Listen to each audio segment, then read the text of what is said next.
All right, we're back for 45. I'm not the greatest person at estimating how much snow we have, but it's funny. I saw you said Portland had 11.5 or something like that. A little dated too. And we're just north in Falmouth. It seems to me to be more than a foot in Falmouth. Yeah, and that report was from about midnight-ish. Okay. So probably picked up a few more. Yeah. Got it. I mean, I don't have the official number yet from Portland, but I assume as well that it's going to be over a foot. Yeah. Okay. How was your drive in? Well, again, I took my plow truck, so it was okay. But I thought it was slippery. There were some roads that I mean, I think it's coming down so much they can't have every road plowed evenly. Yeah, I feel like the snow got a little wetter during the course of the night, and it wasn't as dry. I think it's a lot more slippery now than it was last night when I went home around 7. So that's right. You worked last night. Yes, I did. Humming along here, humming along. We're almost through. We're about halfway through. Hey, there's some big March snowstorms. These are some of the more notable ones in Portland. The top 3 right there. The big one back in 1939, the superstorm back in 1993.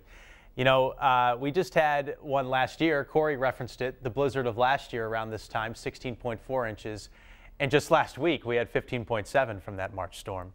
And then for Bangor, these are the top 5 biggest March snowstorms. And we're probably going to get into this top 5 pretty easily. We're already up to about 15 or so inches in the greater Bangor area, 15.7. So we're not too far from the top 5. Sanford, bullseye, 24 inches of snow and 20 inches out of Clifton. So some big amounts.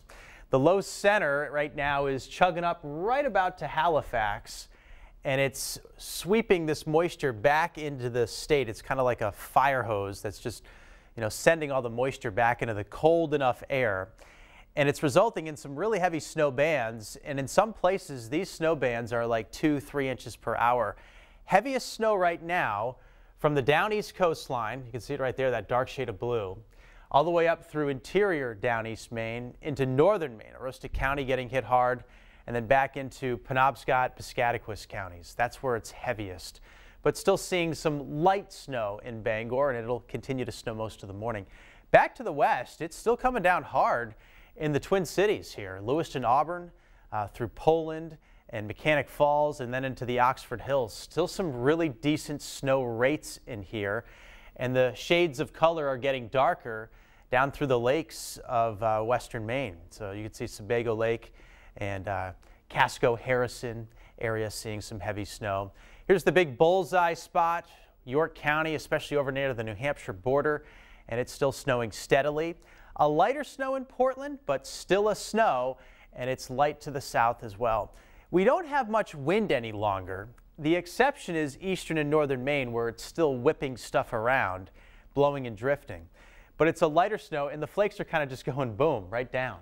It's kind of pretty, but it's still happening. All right, so still snowing with heavy bands up north. A really slow, messy, and slippery commute. Middle of the day, the snow lingers, but lightens up for many. And the temperatures are also going to rise during the middle of the day, a couple of degrees above freezing. So I think the roads will improve quite a bit, by like 10, 11, 12, 1, 2, centered around the middle of the day. Afternoon, flakes slowly vanish. The sky brightens a little bit, especially to the south, but it'll be a post-sunset taper for all of northern Maine. In fact, not until like 9 or 10 o'clock tonight will the snow completely die off. So there will be a few spots that get over an additional 8 inches of snow up here through the central highlands and some of the mountainous terrain in northern Maine.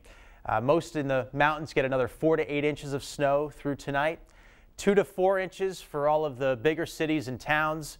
And as you go south, deeper into York County, it's an inch or 2 this morning, mostly, of additional snow.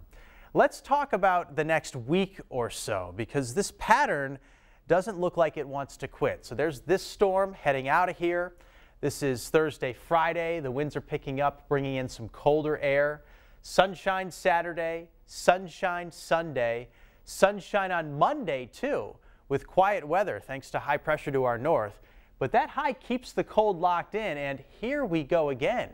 Another storm ejecting out of the Ohio Valley and trying to reform off of our coastline sometime in the Tuesday, Wednesday time frame.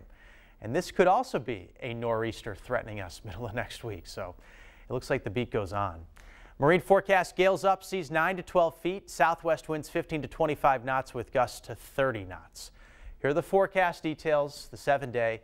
Snow continues today with a taper this afternoon and highs in the mid-30s.